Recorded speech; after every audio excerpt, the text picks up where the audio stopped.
Mi nombre es Mara Concepción Pérez Córdoba, soy alumna del tercero A de Enfermería en la Universidad del Valle de México, Campus Villahermosa. Voy a explicar la exploración física del tórax de la asignatura Sistema Respiratorio impartido por la docente Dulce María Giordana Castro. Bueno, la exploración del tórax y de los pulmones requiere de la revisión de las funciones de la ventilación y la respiración. Para esto se utilizarán las técnicas de la inspección, la palpación y la auscultación, pues para valorar el tórax y los pulmones. Antes de valorarlos, se deben conocer los puntos de referencia. Estos puntos ayudan a identificar los hallazgos y a utilizar las técnicas que ya mencionamos de la mejor manera. Los pezones, el ángulo de Lewis, la escrotadura supraesternal, el ángulo costal, las clavículas y las vértebras del paciente son los puntos de referencia claves que nos proporcionan una serie de líneas imaginarias para la identificación de los signos. Bueno, empecemos en el tórax. Menciona que para la exploración del tórax requiere que el paciente pues se encuentre desnudo, de la cintura para arriba y con una muy buena iluminación. Aquí la enfermera debe valorar los riesgos de los trastornos pulmonares, como el paciente encamado o con el dolor torácico que no pueden expandir totalmente los pulmones. La exploración comienza con el paciente sentado y el paciente debe estar tumbado pues para poder valorarlo. Seguimos con el tórax posterior. La palpación del tórax posterior proporciona más información sobre el estado de salud del paciente. Hay que palpar los músculos torácicos y el esqueleto para ver si hay bultos, masas, pulsaciones o movimientos inusuales. Si el paciente refiere dolor o sensibilidad, se debe evitar la palpación profunda. Para medir la excursión torácica o la profundización de la respiración, la enfermera debe de ponerse de pie detrás del paciente y colocar los pulgares a lo largo de las prolongaciones espinales en la 10ª costilla. Aquí sería con las palmas tocando ligeramente las superficies posterolaterales. Menciona que se presiona con las manos hacia la columna vertebral de manera que los pulgares aparezcan un pequeño pliegue en la piel. No se deben deslizar las manos sobre la piel. Se dice que el paciente expire y después haga una respiración profunda. Aquí la enfermera tiene que observar mucho el movimiento de sus pulgares para poder realizar una muy buena técnica. Proseguimos con el tórax lateral. Hay que ampliar la valoración del tórax posterior a los lados laterales. El paciente aquí se tiene que sentar durante la exploración. El paciente también debe levantar los brazos para mejorar así el acceso a las estructuras torácicas laterales. Se deben utilizar las técnicas de inspección, palpación y auscultación para poder explorar el tórax lateral. Menciona que no se debe valorar la excursión lateralmente porque normalmente los sonidos respiratorios que se oyen son vesiculares. Bueno, el tórax anterior. El paciente se sienta o se tumba con la cabeza elevada. Aquí la enfermera debe de observar los músculos accesorios de la respiración. Estos son los músculos esternocleidomastoideos, el trapecio y el abdominal.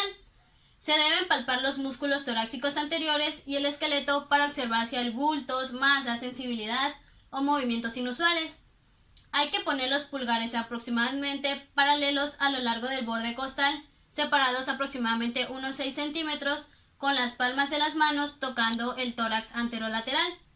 Se empujan los pulgares hacia la línea media para crear un pliegue cutáneo.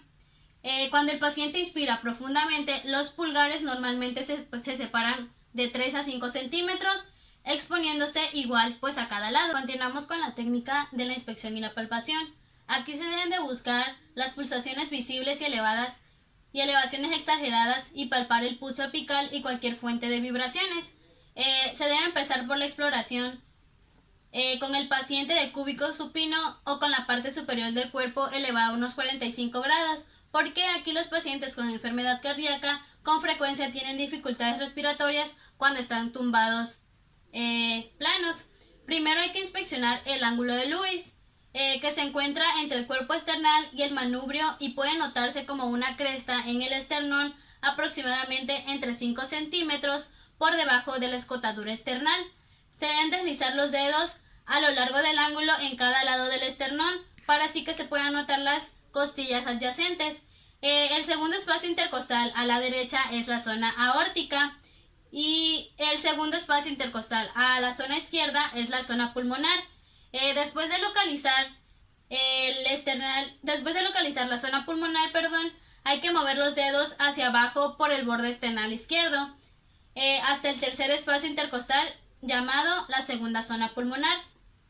Para encontrar la zona apical o mitral, hay que localizar el quinto espacio intercostal junto a la izquierda del esternón y mover los dedos lateralmente hacia la línea media clavicular izquierda.